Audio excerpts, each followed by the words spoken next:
It's our extreme pleasure that we present the 79th Assembly Member, Dr. Shirley Weber.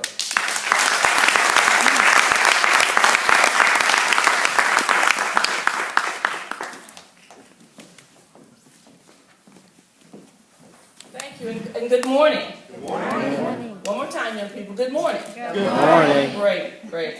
I'm really honored to be here, to be a part of your program this morning, and just to observe a few of the things that you've done. It's really, really remarkable, and you to be commended.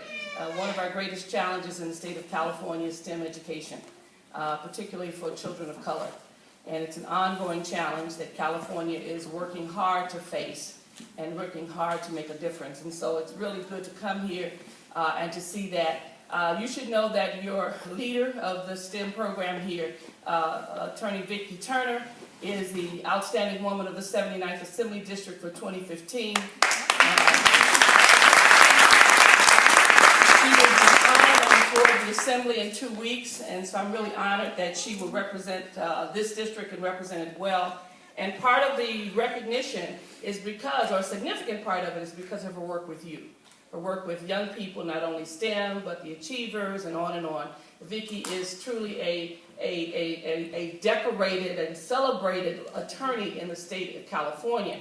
One of the members of one of the largest female law firms, the largest one in San Diego, but also recognized and celebrated every year as an outstanding attorney. And that's to be commended. That is commendable. Absolutely marvelous. But the most important thing that I've honored her for is not all that great stuff that she makes all this money for, but it's really because in addition to that, with her busy schedule, she always finds time to give back. And that is extremely important for all of us who work so hard, who stood on the shoulders of so many others, that we find the time to really recreate ourselves, to make someone, the other little person, the other little Vicki Turner, the other little Shirley Weber, the other one who comes after us, to basically give them the opportunity and a challenge to do that. This is Black History Month, and part of my history, some of you know I was a professor at San Diego State, but I've been 40-some-odd years teaching Black history at San Diego State, working to create the Black History program, the Africana Studies Department I chaired for a number of years, but also as an associate faculty in Women's Studies and Chicano Studies and American Indian Studies. So I work with all of those programs over the 40 years to stabilize those programs at the university and to create space for them. And I still do that in Sacramento. We're having a hearing, a national hearing in a few weeks in Los Angeles concerning the status of Africana studies and ethnic studies at our university campuses. And so I'm still pushing that issue. So the question always becomes for so many people about Black history. And on the floor of the Assembly, I have a history of doing every year as we celebrate Black History Month, and we did this past few weeks ago on the floor of the Assembly. And people like to get up and talk about all of the wonderful things that happen in history, the scientists, the scholars, the literature, all those things, and that's very important, the first this, the first that, you know, and history is important. You know, often people say, well, you know, I'm the first, which I am the first African-American actually to go to Sacramento from south of Los Angeles. So the first person, not just the first woman, but the first African-American to serve in the State House from San Diego County. And so those first become important, that historical piece is important. But I always stand up and ask people about why we study history. Why history? What's so important about it? Why are we constantly saying we need Black history, we need Chicano history, we need women's history, we need an expansion of history? Why history? And I always remind them, because it's not just about all the little individual facts and figures that we know. History is the one subject that you will study your entire life. You started in elementary school, you pick it up again, and every year you learn something about history, some historical information. You also study history in middle school and high school. And then you get to college and you have to take American history all over again, as if you can't remember 1492 and 1865. What is this thing about history that is so very, very important, young people, and to your parents as well? Why is the one subject we study more than any other subject is history? And I have to remind people that history, the study of history, is actually the making of the American character. It is truly the making of an American that's important. And what happens in the process of learning history, you are developing an image of yourself who you are, not only in the place where you are immediately, but who you are in your position in the world. And it talks about your potential for what you're going to be, when you can look in history and see yourself. So that history becomes important every day that we teach history about who we are as Americans. But it's also a challenge to ask ourselves what happens with the absence of history. What happens when women are not included in history? What happens when African Americans are not included in American history?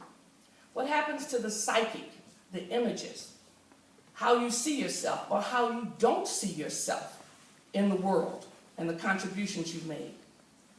So that history becomes an important character building bit of knowledge. Paulo Freire, who wrote the book Pedagogy of the Oppressed, talks about what happens when one person conquers another person. What happens when one country goes in and takes over another country. And I remember as a kid always seeing and hearing these stories about the burning of the libraries in Alexandria, which was in Africa. And I hear these stories and I always, why are people burning books? What's this big thing about burning a book? And he told us that when you conquer people, the first thing you do is you destroy their knowledge of self. You take away their history. Because in eliminating their history, you're eliminating their potential for greatness. And then you can substitute that history with whatever information you want to put there. And so you can take Africans from Africa and eliminate their ability to read and write, eliminate their contact, take away their knowledge of self. Some of you talked about the pyramids and all those things. Take away their greatness. Take away Pythagoras, who created algebra. Take away the Pythagorean theorem in terms of taking it out of African history and culture. And then you create whatever you want. You can say that all these people were nothing but slaves. That if we hadn't captured them, they would have killed themselves on the continent of Africa. That they've contributed nothing to the world because they're just physical labor. That they have no intellectual abilities. And you can go on and on. And what happens because of the absence of knowledge of yourself, that becomes your history. That becomes all you know. And so what happens in this process is why history is so extremely important for parents and young people. It's because it's about developing the potential of your children to be great. To find their space in the world, to claim it, to own it, and to stand proud upon it. Regardless of what that history does, how the struggles are there. And so it's really, really important. That's why when people look at films like some of you may have gone to see Selma. And when you see Selma, instead of just seeing this movie, you ought to really begin to say, wow, look how hard my people struggled. Look how persistent they were. Look how they refused to give up, to right to vote. And that ought to motivate you to understand the power of voting. Other ethnic groups who've come to this country have gone to school for 6 days. I used to study the Chinese in San Francisco and the Jewish community in San Diego. And what happened in those 6 days, the 6th day was not about, and a lot of folks thought the Chinese in San Francisco were going to learn about math and science on the 6th day. They were going to learn their language. They were going to learn their culture. Because they realized that in learning that was their strength. That was going to be the piece that was going to propel them forward. The knowledge of their language, their culture, their families. We're going to propel them forward to be strong, to be enduring, and to master any subject matter they want. And so I come to you to say to you that today that history is important. Not just so that you have a lot of factual information, and I have a lot of folks who like to collect factual information and love to know the data, and that's really, really important. But it really is about building character, building potential, helping our children to see themselves in their greatness in history, and helping them to understand, because once you get that information, there is no limit to what you can do. And even sometimes in the greatest challenges that are there, you learn something about the strength of your family and the persistence. I continue to study the history of my family. And this last year, I learned some new things about my father. That was very, very important. Because I'd always known that we came to California when I was 3 years old, and so I don't really remember a lot about Arkansas. We went back every 4 years to do things. But I learned, and I thought, well, my father just wanted to come to California. I learned that my father was a man who would never say yes sir, no sir. He would never let anybody use him and abuse him. I learned that he was a folks, even though he owned his own land, they were trying to force him to be a sharecropper. He refused to let people cheat him out of his profits, and he challenged them, and as a result, they were going to kill him. And so my father had to be taken out of Arkansas in the middle of the night in order to avoid being lynched or killed. And that was important to me. As I saw that, I truly understood my father's passion for knowledge, passion for independence, passion for standing up, never teaching us to say yes sir, no sir. He would never let us say that, and he never said it. He never went into the back of a restaurant to get something to eat when we went south. If he couldn't, he wouldn't eat it all. And as a result, I began to see him totally in a completely different light.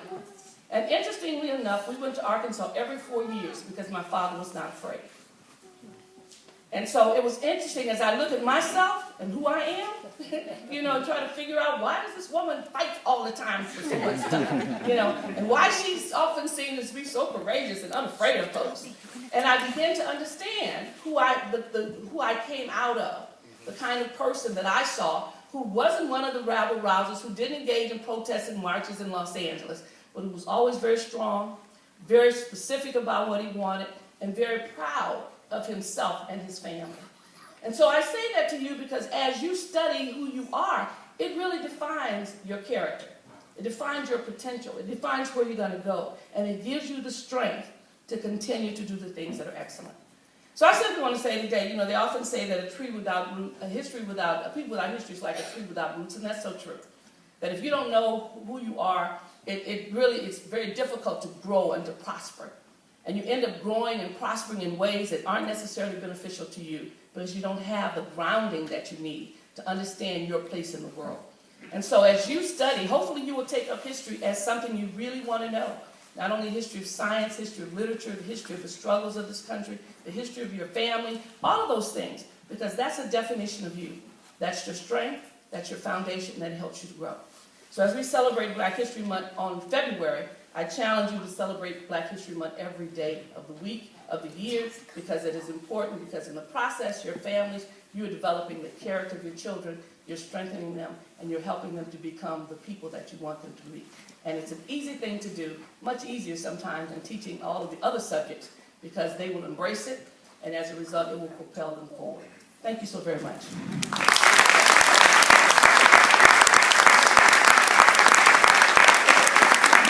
I think Dr. Shirley Weber is amazing. Let's give her another round of applause.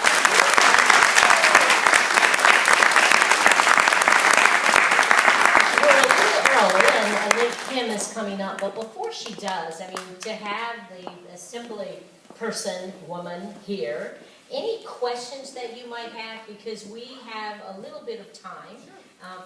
Let's ask the STEM students first, and then any of the parents, if you have questions.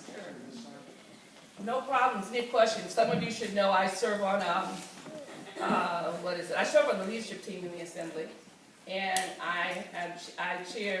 I'm on the Education Committee, K-12, I'm on the Higher Ed Committee, I'm also on the Appropriations Committee, and I'm chair of the state budget, which is enormous.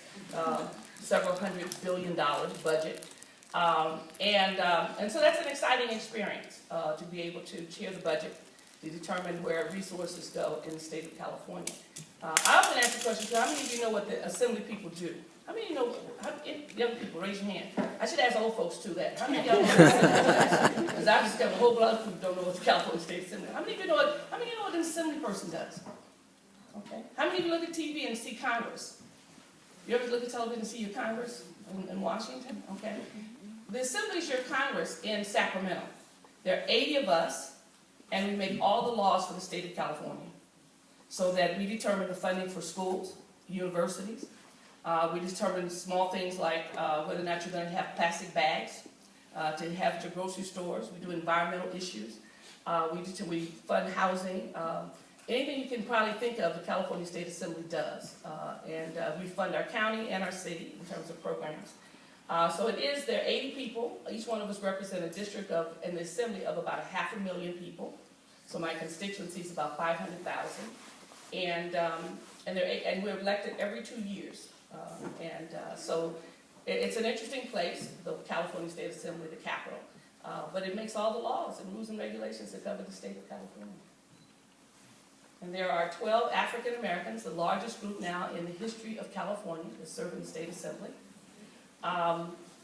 We have Mr. Holden is our majority leader, African American from Pasadena. Tony Atkins is the first speaker, and the speaker is considered the second most powerful person in the state of California behind the governor. And she is from San Diego, and she represents the 78th district, which is right next to this one. So we do have a speaker from here. I chair the state budget. This is the first time in the history of California since we reorganized and have a budget committee that an African American has chaired the budget. So it's an interesting and exciting time in Sacramento. We're doing some good things. We're coming out of a recession. So we should have probably a couple of $1 billion in surplus this year to do some unique things in terms of funding programs in the state. Questions, young people? Now that you know who I am. Any questions? Nah, you want to go home. Any questions from your parents? Yes. Pleasure meeting you. My name is Joseph Lewis. My daughter Gabrielle is in the program. I didn't know who you were. Learned a lot this morning, so I really appreciate it. With your background in history, the struggle I see and the struggle we have is how do we keep our kids interested? Because they don't seem to be interested in especially Black history. They're so apathetic. They don't seem to care about it. How do we keep them interested? How do we get them interested? Well, you know, I think it's interesting, a couple of things. One, I used to run a program, Young Scholar program with the NAACP, and it was really, when I took my first trip to Africa, I've been about 25, 30 times now, but the first trip I took was with my young scholars from the NAACP. They challenged me to go to Africa. I kept telling them how expensive it was, and they said, but you said we could do anything we wanted to do. And I said, yeah, I did say that. So, okay, let's raise this money and get to Africa, you know. But one of the things I've found is that young people are truly interested in Black history if it's taught correctly. And I've taught it for years. I used to, before I went to the assembly, for about 5 to 6 years, because I used to take kids from Crawford High School to South Africa with me every year. But I used to run a program on Wednesdays at, I think it was at 12:30, when school was out on an early day. The kids could go home. And I ran a program called Diamonds in the Rough with Mrs. Wood, one of the counselors. And I taught Black history to these high school students. They got no credit, and they came every week. And they were excited about the things we talked about, the films they saw, the discussions we had about history. They were intrigued. They wanted to know why we probably never had this before. So I've never really had difficulty teaching Black history to young people. I think we don't, you know, just giving them facts and figures is one thing, but actually having groups that have discussions is important. When I did the NAACP program, people wanted me to do tutorial on Saturday, and I would refuse to do tutorial because I've said kids need to be motivated to learn. You know, and they get a lot of tutoring, they get a lot of, this is exciting for them, but you know, you can imagine if they only went on Saturdays to learn to read and write and do the math and stuff they've done all week long, they'd be probably very bored. I found them, that I said, I need to lay a foundation for excellence, and that foundation was teaching Black history. And my students loved it. They had books, we had discussions, we had speakers who came in, we went through all the elements of history. They loved it. They loved it. They loved to read about it. They loved to learn about it. I would bring people in to talk to them about Black history, historical figures. If there was something going on at San Diego State, I'd bring the kids to San Diego State so they could meet Mari Evans and all these folks who were writers. They loved it. And I've never found an African-American kid who said, I don't want to talk about Black history. I don't know. I just didn't find one. Maybe there's some around here. But I'm doing a program tomorrow for high school students for Black History Month. With my youth advisory committee that I have, the Zenos and Kudos from Phi Delta Kappa and some other kids. And we're looking at one of the Eyes on the Prize film and having a discussion. I'm doing a film in Sacramento, and the staff people are dying for me to do lectures for them. So I'm doing a program in the Capitol on Black history where I'm showing a film, and we've got all these folks who signed up to hear about it, to see the film and have a discussion. I think it's important. You know, it's very important. And I think it's the way we do it. People know when they come to my house for Kwanzaa, we're going to have Miss Vicki Turner. She's a highly competitive woman. But we always talk about Black history. I always have Black history bowls at my house. Everybody loves it. They love learning that information. And then we talk about it. Sometimes I'll have films, and I'll show films in my house, and people will come and have conversations about the film. We have to get in a mode where we're talking about the history, and we're sharing the history, because and making it dynamic for our kids. You know, my vision at some point in life, and I was going to do this before I got snatched to the assembly, was to develop a cultural center for Saturday school for African American children and others who want to attend on Black history. Make that the 6th day of the week, because I firmly believe, and I've seen this, that one of the challenges we face in educating African American children and closing that gap is the fact that they don't know who they are. They have no idea how great their ancestors are, and they don't know why it's important for them to learn and to be motivated to learn. You know, I learned from my father that education was the one thing that nobody could take from me.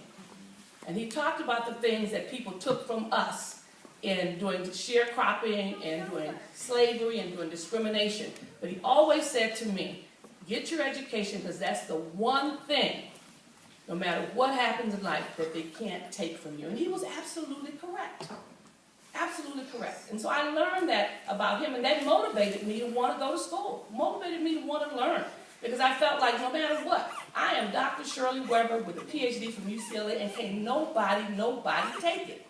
And that's a good thing. You could fire me from a job, you could not elect me to the state assembly, but I am still Dr. Shirley Weber with a PhD from one of the greatest institutions in the world, UCLA. That is powerful. And that's something that nobody can take from us. Nobody. And once you understand the history of our people and how they struggle to get things, you understand the power of that and how it can be used for good. So I think we need more. We don't have enough cultural centers. We don't have any cultural centers in our community to motivate our kids to be strong and powerful and to love themselves and to celebrate their history and work hard to replicate that history in their own life. Any other questions? Yes. Yes, we have a student question. Okay. Yes. Also. Sorry, we'll come back to you next.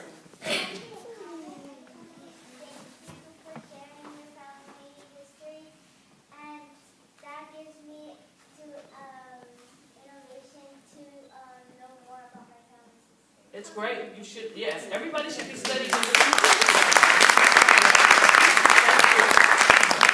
think I saw a hand up there. My name is Sonia. My son is in the program. His name is Damien. And I wanted to ask you, currently looking at education, as a state, the cities, and all they're doing with these budgets and the money, what do you see? I'm talking about public education. What do you see the future of public education even being? Well, that is a great challenge, and I fight in Sacramento and challenge my colleagues regularly about accountability, because it's not about money, and we're giving more money. This year we're giving schools several billion more dollars, and it's really not about money. It's about accountability and holding people responsible. And I just had a real interesting confrontation with the governor and about accountability. And in the budget, I probably would refuse to fund some things without accountability. People need to be responsible for the education of our children. Yes. There is no excuse, and I don't accept any. I refuse to accept poverty. I refuse to accept ethnicity. I refuse to accept all those things, because I know that education is the American equalizer. It is the one thing that will equalize and help to create opportunities across the board for individuals. It will be the one piece that will open doors for the poorest of our children, to give them an opportunity, and to simply write off whole generations or groups of children, to me, is criminal. Our dropout rate is too high. In many communities, it's over 50% of our kids drop out. If kids drop out of high school, there is no future. I mean, period. So they're going to have to try to resurrect those kids and get them back. I was in a meeting the other day with one of our trade tech schools in Los Angeles that tells me 97% of the kids who have high school diplomas who go to trade tech cannot pass the math proficiency exam. So when you tell me 93%. So when you tell me 93% of the kids are not passing the proficiency exam, we have no system of excellence. That is not even statistically defensible, that only 7% of the students there can pass a proficiency exam. So don't get me started talking about education, because in Sacramento, I am in a state of control rage. when it comes to education and the children and the funding of our education and holding people accountable. We have lots of laws that people ignore. I met with the state superintendent the other day and talking to him about accountability and holding him accountable and the state board accountable, because people just don't enforce the laws that we have about excellence for children. And so it's going to be a challenge. I invite parents and others to really engage and be involved. I've had several hearings in the district on education, and because really our public educational system is failing our children by and large. There are a few bright spots, but when you go into poor communities, they're failing them. And that's why there's constant lawsuits about it and other kinds of things that we need to really get a handle on. And even though your child may be doing well, and your child may be functioning extremely well. I used to always have folks laugh when I was on the school board. I'd say, Keela's fine, they're doing great in school. But somehow or another, my daughter was always attracted to the boy who couldn't read.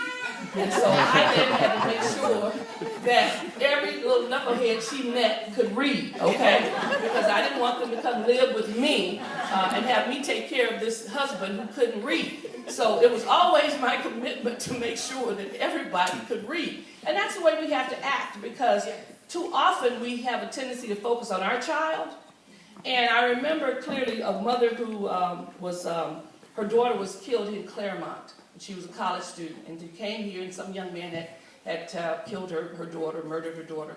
And there was a question that she was asked, and they said, what should you, after the trial and everything, they said, what do you think you could have done differently for your daughter to protect her? And she said, I should have helped someone else's child. She said, because someone else's child took my child's life. And that's so true.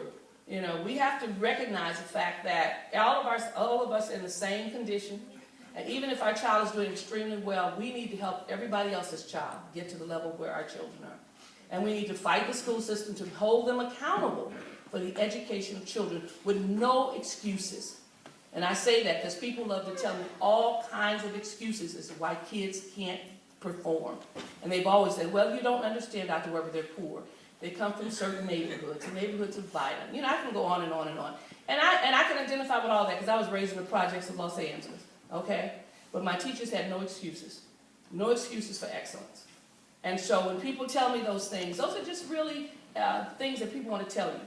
I sat in a meeting once, and that was the funny part. I was in a meeting, and we were talking about accountability and some things when I was on the school board, and someone said to me, Dr. Weber, you don't understand. The kids that come out of our community, they don't brush their teeth, they haven't washed their faces in the morning. They went through this whole hygiene thing.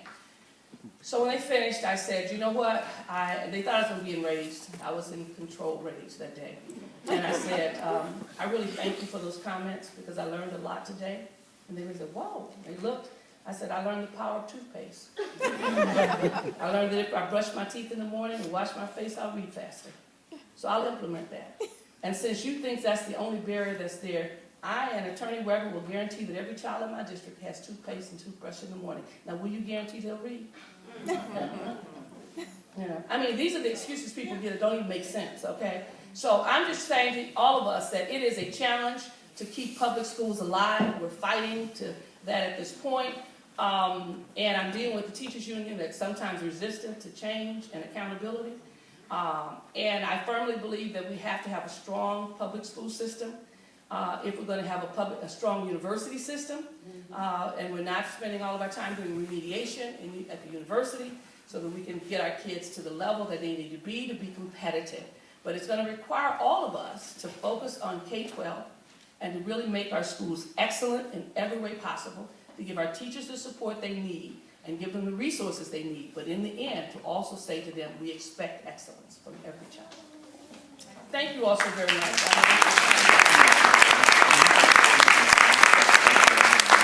Thank you.